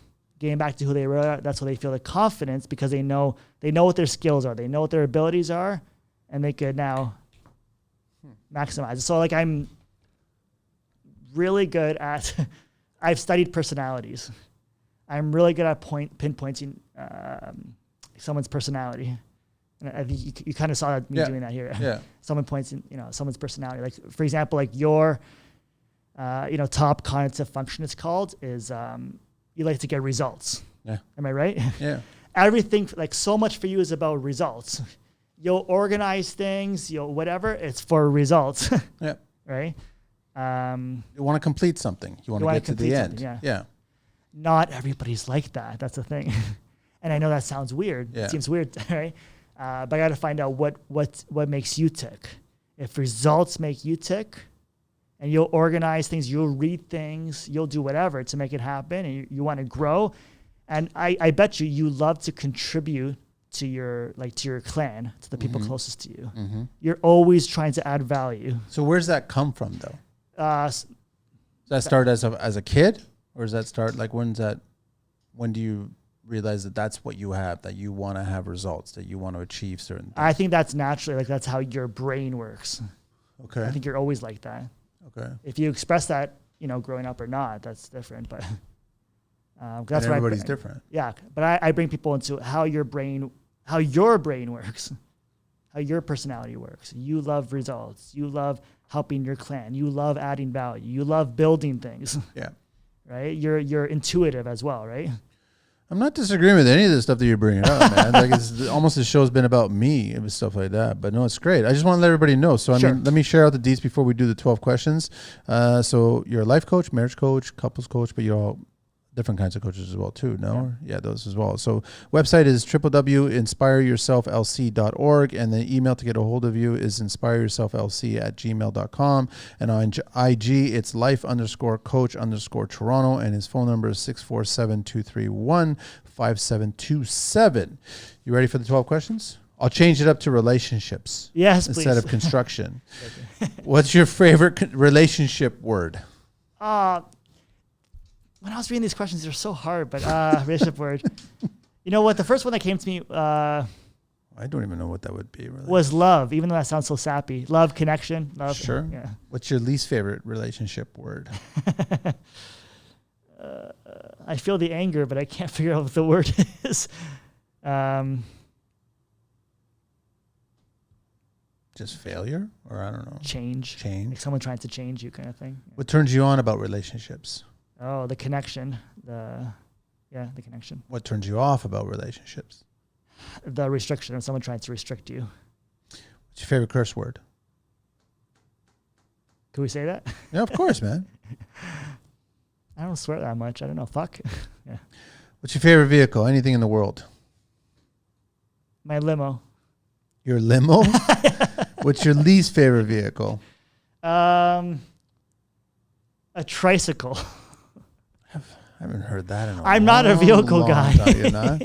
What relationship sound or noise do you love? I don't know what the hell that's going to be. Like, what relationship sound or noise do you love? Oh, now I know how like famous people feel when they have to answer these questions. Well, the original question is what construction sound or noise do you love? But okay. So I just changed the word construction relationship? to relationship. So what relationship sound or noise do you love? Boom, boom, boom, boom, boom, boom. What relationship sound or noise do you hate? Yelling. Yeah. What profession other than your own would you like to attempt one day, Giovanni? You know how much I've thought about that, and I can't figure anything else out. There's nothing else? No, you know what? I actually could. Dancer. All right. What profession would you not like to do? Working in an office. That one comes up a lot on this show. Does it really? Oh, it does. Lots. Not a cubicle, not an office. Last question. If heaven exists, what would you like to hear God say when you arrive at those pearly gates? When I read this question, I thought that was funny. Have fun. Have fun and connect with people. Have fun. Giovanni, thank you so much, man, for being on the show. Thank you, man. It was actually it was funny to meet you, and then we get chatting, and then I'm like, come on the show, and we get talking. So it's like, this has been a good talk. Very cool. Thank you very much. I hope people reach out to you and they have some chatting with you, because there's a lot of help that's needed in relationships. Nobody's got it figured out. No one's perfect. Right. Okay. Thank you very much. We're out of here, Angelina.